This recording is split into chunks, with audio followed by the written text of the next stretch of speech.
आज के इस वीडियो में विस्तार से जानेंगे कि क्यों मनाया जाता है छठ पूजा का महापर्व और क्या है इसका इतिहास, क्या महत्व है, क्या पूजा का विधि विधान है, कब से इस पूजा को शुरू किया गया और आखिर छठी मैया कौन है।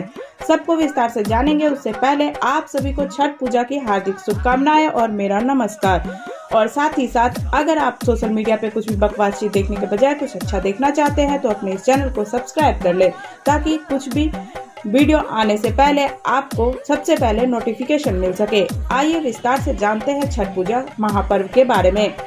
छठ पूजा के दिन सूर्य देवता और छठी मैया की पूजा विधि विधान से की जाती है, लेकिन क्या आप जानते हैं इस पर्व को कब से मनाना शुरू किया गया? भगवान सूर्य की आराधना कब से की जाने लगी? इसका इतिहास बहुत ही पुराना माना जाता है और अगर पौराणिक मान्यताओं की माने तो छठ पूजा जो है वो सतयुग से ही मनाया जाता है, ऐसा माना जाता है। शास्त्रों में बताया गया है कि माता छठी भगवान ब्रह्मा की मानस पुत्री थी। साथ ही कई जगह इन्हें सूर्य देव की बहन के रूप में भी बताया गया है। माना जाता है कि माता छठी की उपासना करने से संतान को लंबी उम्र का आशीर्वाद मिलता है और संतान प्राप्ति के लिए माता छठी की उपासना को बहुत ही कारगर माना गया है। अगर धार्मिक मान्यता के अनुसार देखें तो माता सीता ने सर्वप्रथम पहला छठ पूजा बिहार के मुंगेर के गंगा तट पर संपन्न किया था, जिसके बाद महापर्व की शुरुआत हुई। छठ को बिहार का महापर्व माना जाता है और यह पर्व बिहार के साथ साथ अन्य कई राज्यों में भी मनाए जाते हैं और यह पर्व बहुत ही धूमधाम से मनाया जाता है, इसलिए इसे महापर्व के रूप में भी जाना जाता है। बिहार के मुंगेर के छठ पर्व का विशेष ही महत्व है। छठ पर्व में से जुड़ी कई अनुश्रुतियां भी है, लेकिन धार्मिक मान्यताओं के अनुसार माता सीता ने सर्वप्रथम पहली बार छठ पूजन बिहार के मुंगेर में गंगा तट पर संपन्न किया था। ये पौराणिक मान्यता है। इसके बाद से महापर्व की शुरुआत हुई। इसके प्रमाण स्वरूप आज भी माता सीता के चरण चिन्ह जो है वो वहाँ मौजूद है। वाल्मीकि रामायण के अनुसार ही ऐतिहासिक नगरी मुंगेर में सीता चरण में कभी माता सीता ने 6 दिनों तक रहकर छठ पूजा की थी। भगवान श्री राम जब 14 वर्ष वनवास के बाद अयोध्या लौटे तो रावण वध के पाप से मुक्त होने के लिए ऋषि मुनियों ने आदेश दिया कि राजसूय यज्ञ करवाया जाए। इसके लिए मुद्गल ऋषि को आमंत्रित किया गया, लेकिन मुद्गल ऋषि भगवान राम एवं सीता जी को अपने ही आश्रम में आने का आदेश दिया और उन्होंने माता सीता को छठी मैया का व्रत करने का आदेश दिया।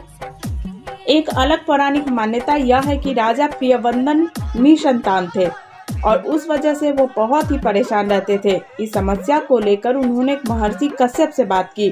उस समय महर्षि कश्यप ने पुत्र प्राप्ति के लिए यज्ञ कराया और इस यज्ञ में बनाई गई खीर को राजा प्रियवंदन की पत्नी को खिलाया गया। उसके बाद उनके यहाँ एक पुत्र का जन्म हुआ जो मृत पैदा हुआ। इस वियोग में राजा ने भी अपने प्राण त्याग दिए। उसी समय ब्रह्मा जी की मानस पुत्री देवसेना ने राजा प्रियवंदन से कहा कि मैं सृष्टि की मूल प्रवृत्ति के छठे अंश से उत्पन्न हुई हूँ, इसलिए मेरा नाम षष्ठी भी है।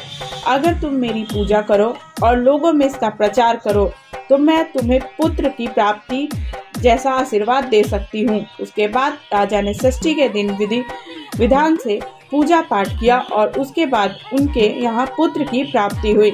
एक अन्य मान्यता है कि छठ व्रत की शुरुआत द्रौपदी ने की थी और द्रौपदी ने पांडवों के अच्छे स्वास्थ्य और उनके बेहतर जीवन के लिए और खोए हुए राजपाट को वापस लेने के लिए छठी मैया का व्रत रखा था, जिसके बाद पांडवों को उनका राजपाट वापस मिल गया था।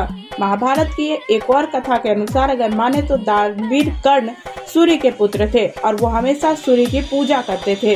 इस कथा के अनुसार सबसे पहले कर्ण ने ही सूर्य की उपासना शुरू की थी और वो रोज स्नान करके नदी में जाकर अर्घ दिया करते थे। आप सभी को छठ पूजा की हार्दिक शुभकामनाएं। उम्मीद करते हैं आपको ये जानकारी अच्छी लगी होगी। कमेंट बॉक्स में अपनी प्रतिक्रिया जरूर दीजिएगा। ऐसे ही वीडियो के लिए हमारा साथ देते रहिएगा। Keep listening, keep loving. धन्यवाद।